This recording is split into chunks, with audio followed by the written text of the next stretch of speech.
Imagine if this happened to you. You spent the last 3 years living in Kansas, going to school here. Like most of your fellow classmates, you plan on continuing your education by attending college.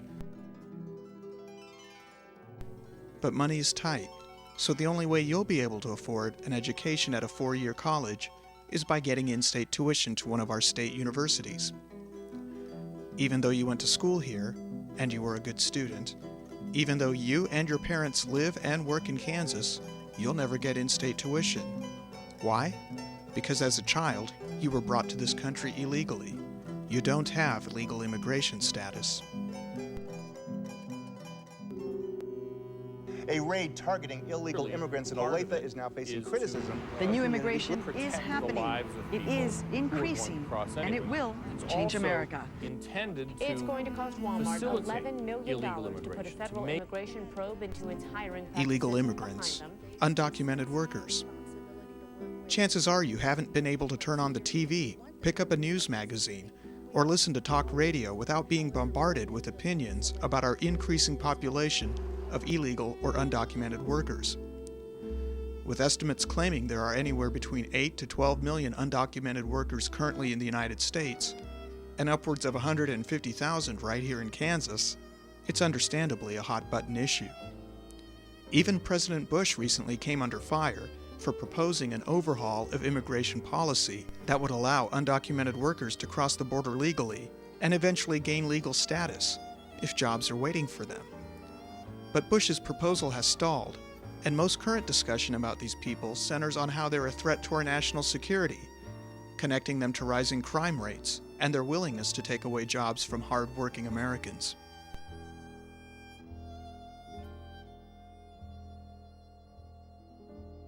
Think your community isn't dependent on this workforce? Take a closer look the next time you go to your favorite restaurant. Odds are undocumented workers are working in the kitchen. Take a close look at the maid service the next time you check into a hotel. Or the workers pounding away at the new house they're building down the street. What about the food you purchase at the grocery store? It's almost guaranteed that all of those were made available and cheaper because of these undocumented workers. They risk their lives to come to America, to escape poverty, and in some cases tyranny.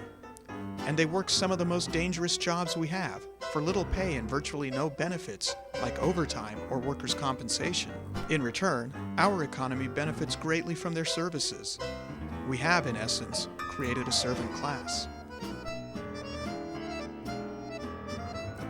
Still, there are many people in this country who feel that these workers are entitled to nothing, and that includes paying in-state tuition. We met one family of undocumented immigrants brave enough to speak with us on camera. They own a home in a typical Kansas suburb. The husband works 2 jobs, as a cook in a restaurant and in a paper factory. The wife works for a laundry service. It might look like they have it easy here in America. They have jobs. They own a house. But life here is anything but a free ride. I'm constantly thinking about it. I'm always in fear.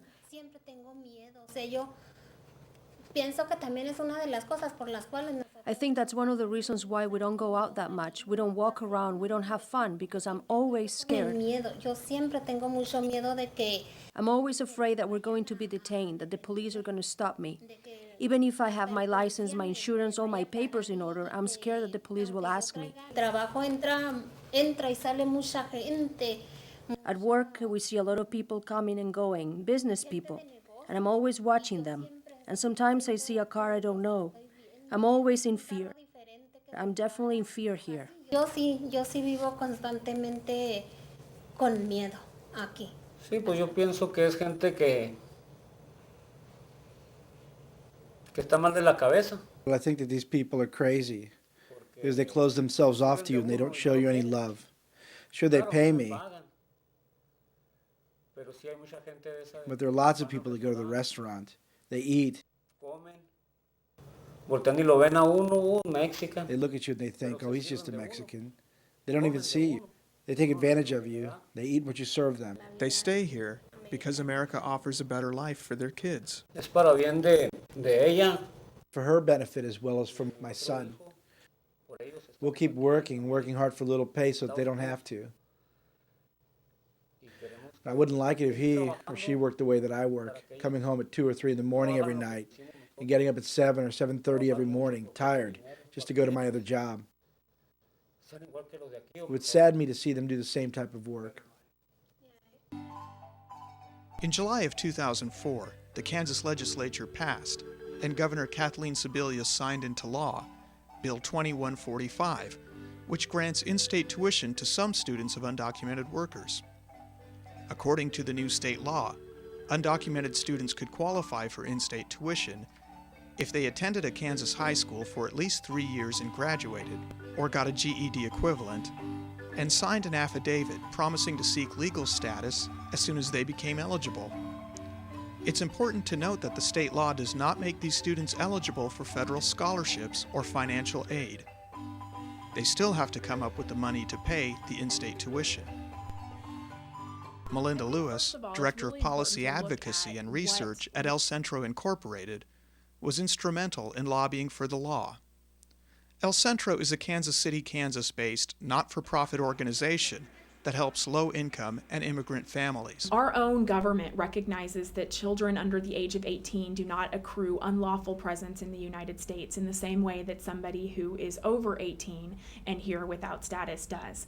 A real recognition that it's not that we think it's a great thing. We believe that we should set up an immigration system so that all immigrants can be legal immigrants. But our government recognizes that these are children, and children deserve special consideration that it's maybe different than what we would give to adults, because they're people who in many cases were not the ones making the decision in the first place to come to the United States. And because if we are saying that these children are doing something illegal, we're saying that wanting to be with your family and wanting to go to school are illegal things. And I don't believe that those are values of the state of Kansas or of this nation.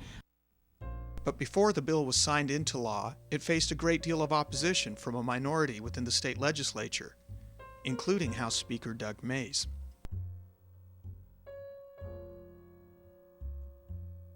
Throughout the hearings for the proposed bill, the national anti-immigration group FAIR, the Federation for American Immigration Reform, testified against the students, sending their Midwest representative, Susan Tully, who consistently linked the students to terrorists and other criminals.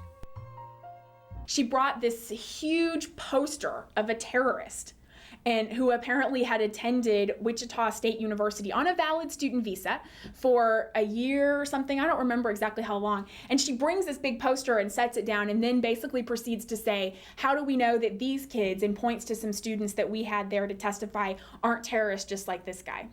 So basically we had a 13-year-old and a 17-year-old there, students just wanted to go to college, basically calling them terrorists. Then she proceeded to go on, and I have this actually written down, a part of her testimony said, this illegal alien problem is in part the fault of the Catholic Church that just so wants to fill people in their pews. They don't care whether they're enticing people to come into the country illegally. And a couple of the legislators on the Education Committee are Catholic, and one just, her mouth visibly dropped open. It was unbelievable. But a majority of our legislators realized that these students deserved a chance to further their education. They didn't view it as rewarding illegal behavior. They saw it as a way to support Kansas high school students and as an investment in the future of our state workforce. Matt Aul is chief counsel to Governor Kathleen Sebelius. Immigrants who have received education beyond high school, that they contribute more to the economy, that they are less of a drain on public resources, that they end up paying more in taxes down the road, and that they just contribute more in general to all of our well-being. I don't think that's fairly debatable. It's easy to get into mixing up the issues and saying immigrants are a drain on our resources. Illegal immigrants are a drain on our resources. Well, you need to think a little more clearly about that and ask which illegal immigrants and what can we do to get immigrants to do the things that will make them more productive for our society and contribute more to the economy. Education is the one thing. It would be easier, and it's certainly a simple argument to make that we should just get rid of all the illegal immigrants. Is that realistic today, right now, this year in Kansas? No.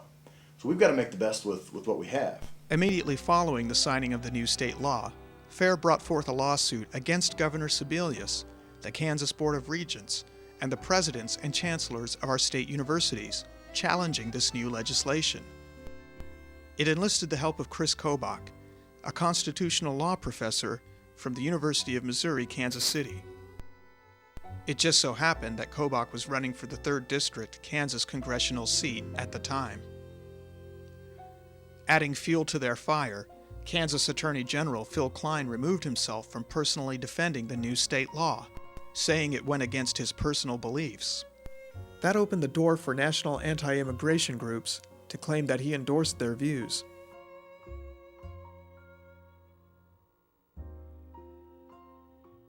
FAIR picks fights where they think that they're not going to have a whole lot of opposition. They're bullies. And I think that they saw some weaknesses in Kansas in terms of what they may have perceived to be our Attorney General's unwillingness to stand firmly behind the decision of our legislators.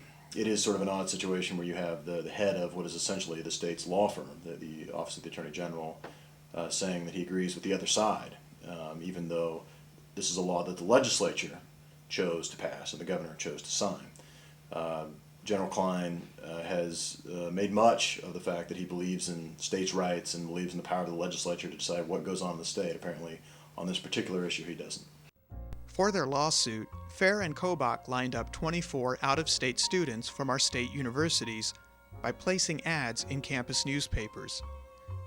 The group claimed it was unfair that they, as American citizens, had to pay the much more expensive out-of-state tuition rate, while illegal aliens were getting the much cheaper in-state rate. At a dramatic press conference on the steps of our state capitol, the group argued that by getting in-state tuition, these undocumented students were receiving a subsidy at the taxpayer's expense, were being rewarded for illegal behavior, and were taking away opportunities from hard-working American kids. Even though several other states have already passed similar legislation, Kansas was the only one where a lawsuit was mounted.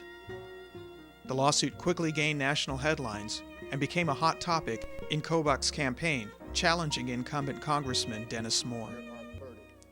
Moore criticized Kobach's close ties with FAIR, which had a history of connections with racist organizations and individuals.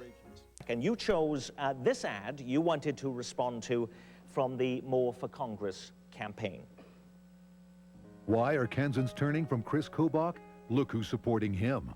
People and groups tied to white supremacists gave Kobach thousands. One even hired Kobach.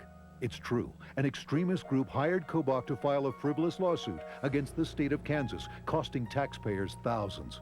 Now Kobach's campaign won't return the contributions, says absolutely we're going to keep it. Kris Kobach, wrong for mainstream Kansans. I'm Dennis Moore, and I approve this message.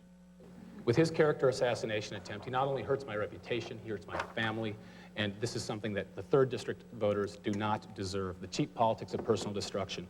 This law was passed by the Republican-controlled legislature, signed into law by Governor Sebelius, and supported by the Board of Regents.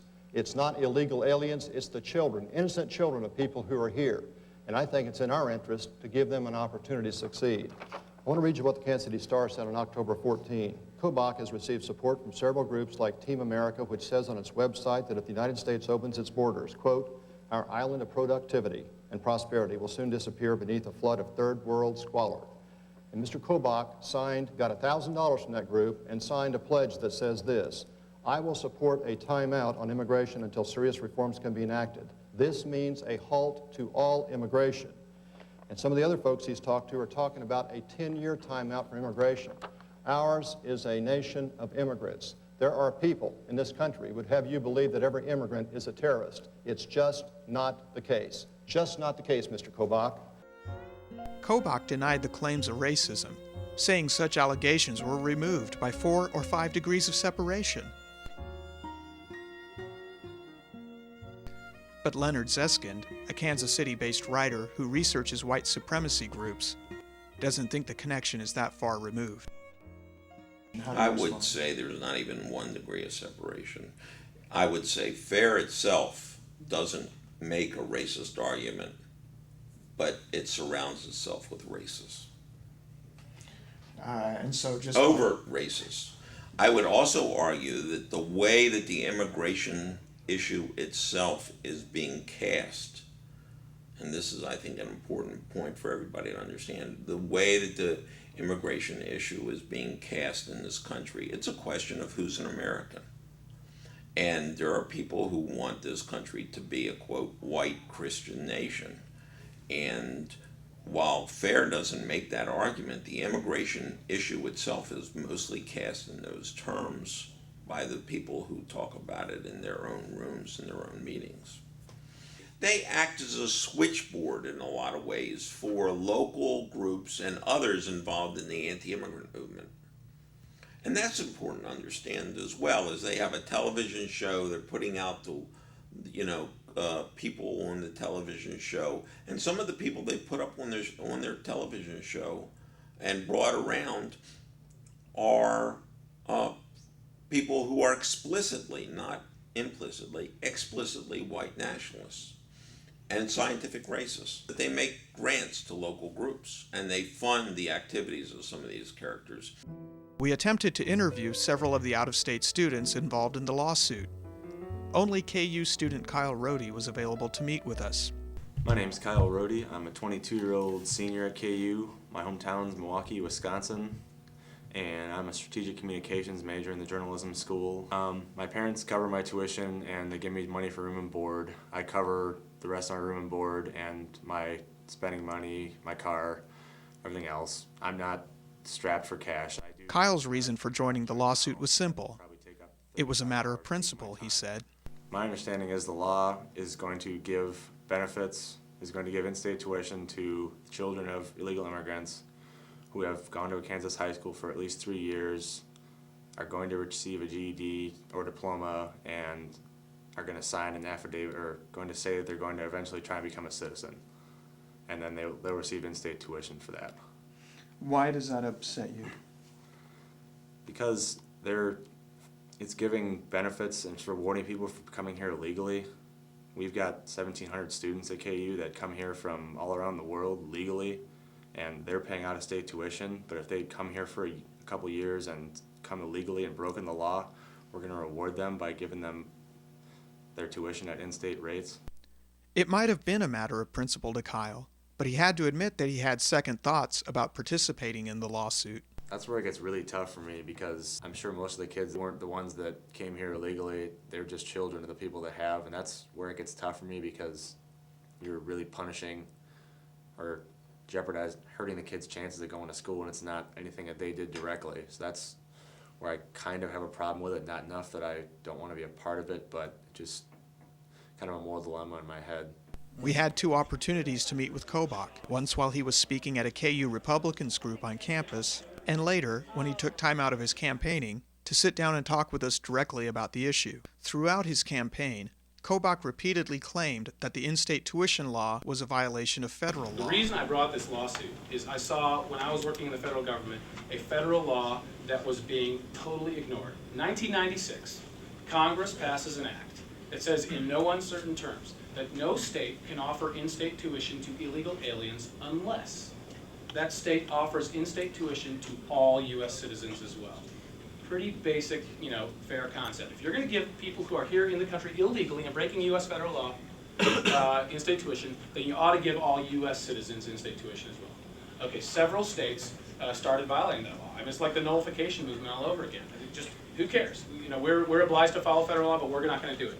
And what this law does, this law is crazy. This law says you get in-state tuition if you are here illegally and you've, I think the requirement is 3 years of high school education in the United States. So if you've been here illegally for 3 years. It's in Kansas, specifically. In Kansas, of course. And the law also says that you have to sign a document that says you intend at some abstract point in the future to attempt to become a U.S. citizen if that opportunity ever arises. Well, of course, for someone who's entered illegally, that opportunity is not going to arise, but it's in the conditional. You just say that, yeah, I'd like to become a U.S. citizen someday. Okay, we can all sign that.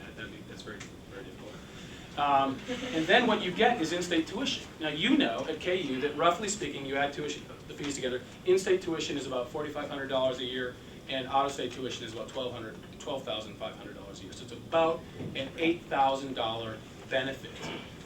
And if 2,000 people a year, which is a reasonable estimate, the total eligible over a 4-year period would be about 2,700. But if 2,000 a year take advantage, 2,000 over a 4-year course of study, take advantage of this, you're talking about roughly $15 million a year extra burden on a system that's already $100 million in the hole. So guess what? Your tuition is likely to go up again, or Kansas taxpayers will have to foot that burden. It just does not make sense. We can talk about compassion, but look, compassion has a price. Compassion has a price? Speaking of compassion, at one point, Kobach's position boiled down to the argument that these undocumented students didn't deserve in-state tuition because, technically speaking, they weren't the ones contributing to the tax base. They are not, owning property during the ages of 16, 17, and 18. When we pointed out that even citizen students usually don't pay their parents' taxes, Kobach quickly backtracked. No, I was never saying that they're not paying. I mean, of course, everyone here, whether you're illegal or you're paying rent somewhere, you're paying sales taxes somewhere when you. Those kids had not directly paid. Oh, right. Well, the kids of Kansas. Sure. I mean, yeah, right, yeah. But is our state law a violation of the federal law Kobach cited? It says that any benefit given to illegal immigrants must also be given to American citizens. Kobach said that because in-state tuition wasn't given to these out-of-state students, it was a blatant violation of the law. But when you take the federal law into context, it seems that our state law is perfectly legal. After all, the out-of-state students simply need to take a year off of college before applying to our state universities and live and work in Kansas in order to qualify for the in-state rate. The undocumented students, on the other hand, have to be here for at least 3 years. Kyle didn't seem to be aware of that distinction. You could receive in-state tuition here, right, if you followed certain guidelines. I thought that it was living and paying taxes in the state for 2 or 3 years, depending on which state it is. Actually, it's living and working in Kansas for 1 year. So were you not aware of that criteria? I guessed it was something like that. I never thought about doing that. Why not? Because my parents were covering it, and I'm not in a bad enough situation, and neither are they, that we couldn't cover the cost of out-of-state tuition. Then why is in-state tuition of such interest to you? Because this law, in addition to what I said before about just that I think it rewards people for doing something illegal, and it's also a violation of federal law that says states can't give illegal immigrants in-state tuition unless they give it to everyone. Well, as I understand the law, it says if you provide a benefit to illegal immigrants, it must be provided to everyone, right? Right. So if they have to live here for 3 years to qualify for in-state, and you only have to live here for 1 year, how do you reconcile that with the statement you just made? It's an interesting way to look at it.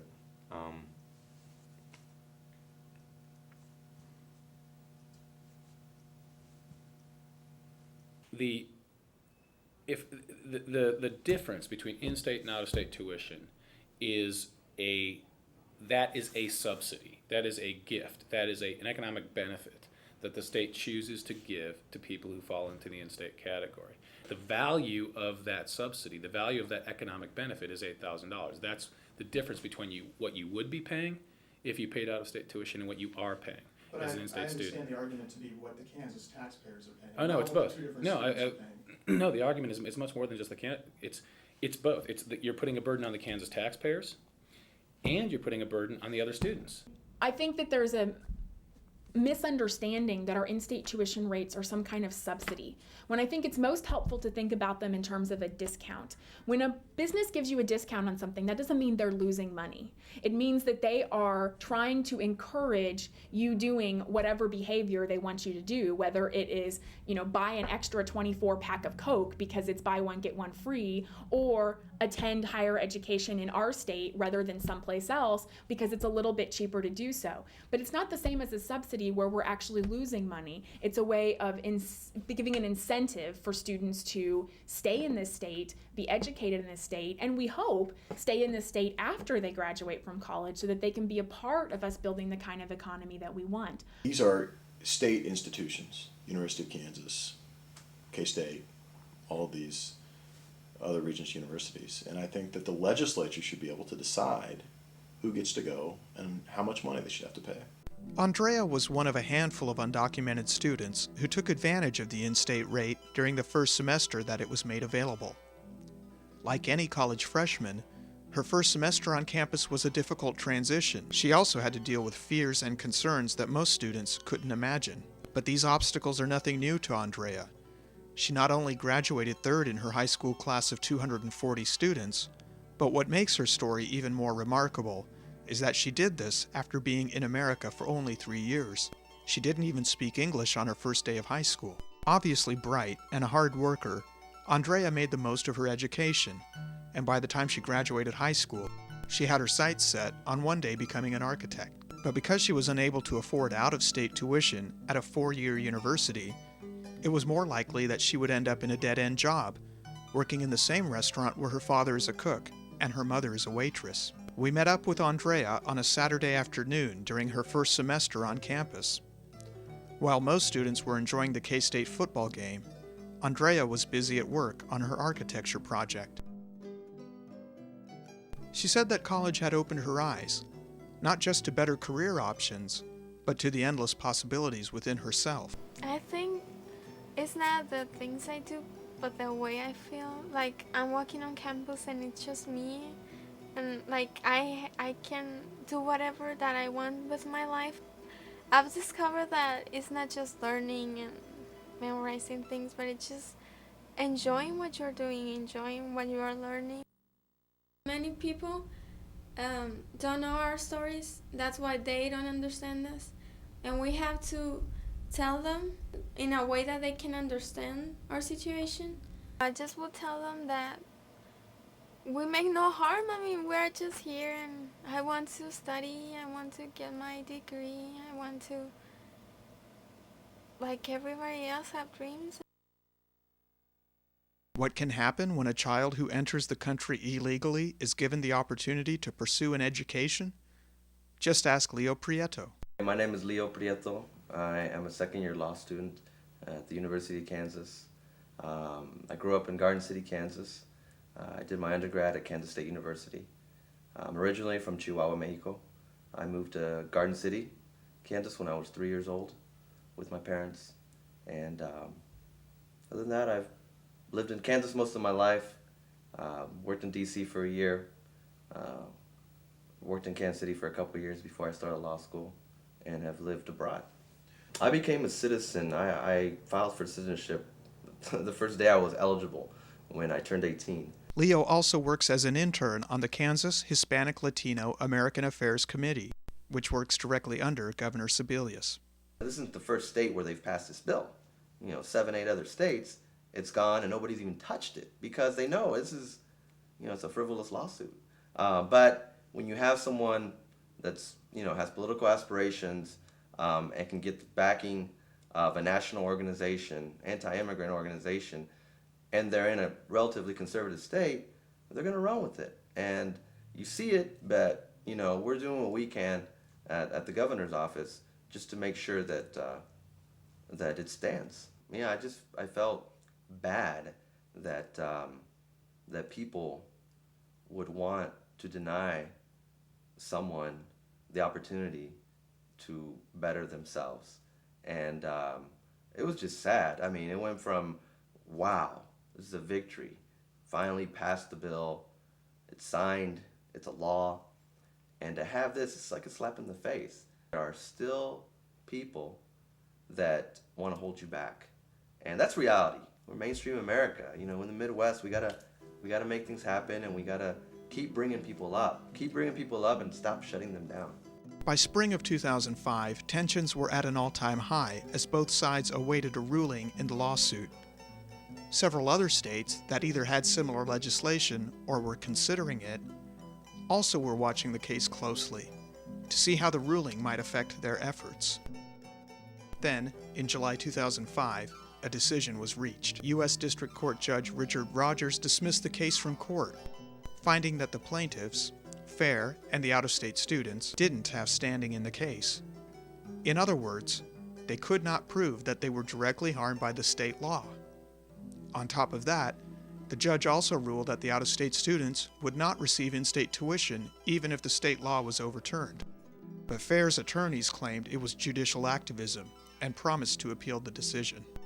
The ruling was no doubt a major victory for students like Andrea, the Kansas Board of Regents, Governor Sebelius, and the Kansas legislature. But the battle is far from over. Just like it was some 150 years ago, Kansas is once again a battleground state in a much larger national struggle. With so many outside forces trying to influence our state, it's not likely that this battle will end soon. They want to change the immigration laws in this country. In order to change the immigration laws in this country, they need to get anti-immigrant congresspeople elected. They need to get anti-immigrant state legislators elected. They need to make this an issue in the public arena. They need to make it costly for people to defend immigrant rights. They want this to be like abortion. It's a wedge issue inside the Republican Party right now. They know that President Bush does not agree with them on the immigrant issue. They want to create a wedge inside the Republican Party to come at the folks on the other side. This is about politics and a social movement. You can't build a social movement unless you have an issue to fight about. So they want to build a social movement. The important thing about organizations like FAIR to understand is that they don't care about how much these kids are paying in tuition. They don't care about these 24 students maybe feeling squeezed because tuition has gone up and they're struggling to make it with a couple of different jobs. They don't care about the real challenges that are facing our society. They pretend to because they believe that it's more palatable than the truth, which is we don't like immigrants, we don't want them here, and we're trying to figure out any way possible to convince other people to be on our side with that. So it is not about the in-state tuition rate. It's about something much deeper. Absolutely. Absolutely. One way to avoid similar lawsuits in the future is for Congress to pass the DREAM Act, a piece of proposed legislation very similar to our state law, but on the federal level. Among the supporters for the DREAM Act are Kansas Senator Sam Brownback and Congressman Dennis Moore and Todd Tiahrt. It's been a difficult year for students like Andrea as they first experienced the joys of attending college and then waited anxiously to see if that opportunity would be taken away from them. And though that still remains a possibility if FAIR goes forward with the appeal, for now at least, one thing is for certain. Kansas will not be influenced by these outside forces. However, in order for that to remain the case, it will take a continued involvement from the people of Kansas, who can send a clear message to these national groups that only Kansans have a right to decide the laws that govern our great state. And in this case, Kansans have decided that students like Andrea deserve a chance to further their education. They may have lost that battle, but there's a battle coming up in Kansas State House now. And there'll be a battle about it. And there'll be a battle about it if they pursue this lawsuit past the first couple of decisions. It'll become costly for the state of Kansas to defend, and then it'll become a question of political will. And they know that. Well, I think the question will be in Kansas is, will there be people of goodwill who will step forward and say this is wrong and we want our legislators to do the right thing? They've made this law, now defend it.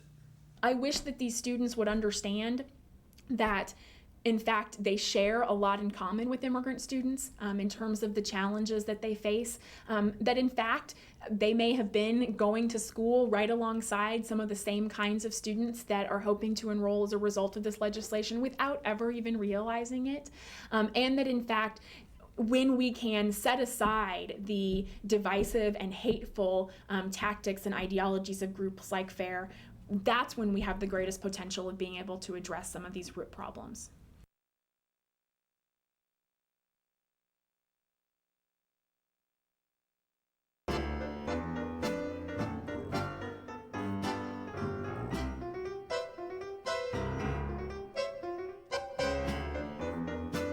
If 2,000 people a year, which is a reasonable estimate, the total eligible over a 4-year period would be about 2,700. But if 2,000 a year take advantage, 2,000 over a 4-year course of study take advantage of this, you're talking about roughly $15 million a year extra burden on a system that's already $100 million in the hole.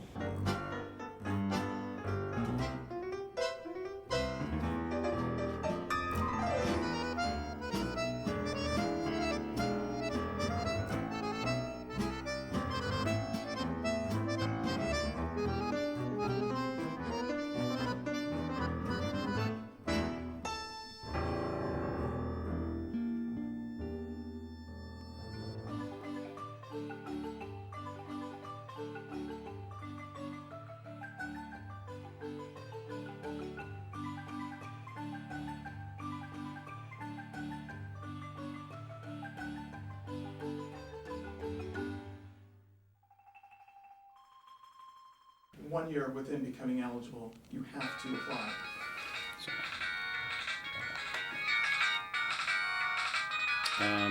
Let me just take this one. I'm waiting on a call from him. Hello? Yeah. Hey, Mike, how you doing? Hey, can I give you a ring back? How?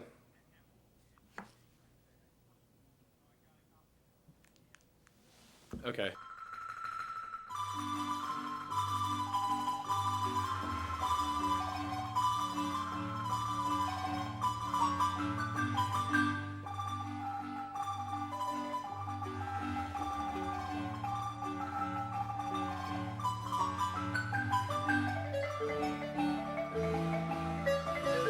If the legislature weighs the costs and benefits and judges, you know, in Kansas, we want to make this available to so many people that we're willing to subsidize everybody in America coming here, then they can make that judgment. But